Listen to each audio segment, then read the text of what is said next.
Hi, welcome to Believe the Bible. Is the Sabbath in the New Testament books? And if you do a study on this, maybe you'll find it to be interesting, at least from what I found. Well, first of all, the Sabbath was in the Old Testament. Anyone reading would have to see that. It was even a requirement that was punishable by death. And that was pretty clear that it was necessary. And when you come to the four gospel books, the Sabbath was also being kept. It was necessary. One point is that they took Jesus down from the cross because they didn't want him hanging on the cross during the Sabbath, that Friday to Saturday night. And so, yes, the Sabbath is in the four Gospels. Let's read a couple of verses. Luke 4:16, and he came to Nazareth, where he had been brought up, and as his custom was, he went into the synagogue on the Sabbath day and stood up to read. Luke 23, verse 56, speaking of the women that went to the tomb after the death of Christ.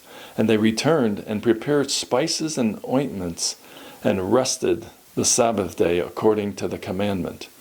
So they were still under the law. They were still under the commandment that said they had to keep the Sabbath, even up to Jesus' death.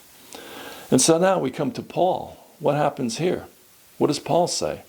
Colossians 2:16, let no man therefore judge you in meat or in drink or in respect of holy day or of the new moon or of Sabbath days. Interesting that this is the only time Paul mentions the word Sabbath.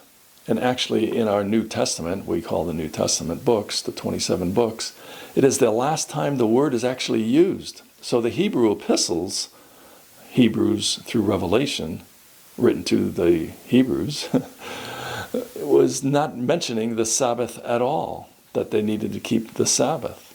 And so we find the Sabbath comes to an end. And so no, we don't need to keep the Sabbath. We are not under the law. It is not mentioned in Paul's epistles, who gives our instructions for the way of life we should have for the most part. And it's not mentioned in the Hebrew epistles going forward in the future for those books that were written for the tribulation time for the Jews, future. So should we be keeping the Sabbath? No, not necessary for any reason. We should be keeping every day holy as unto the Lord, because we have the Spirit of God living in us 24/7, 365. Thanks for your time. You have a good day.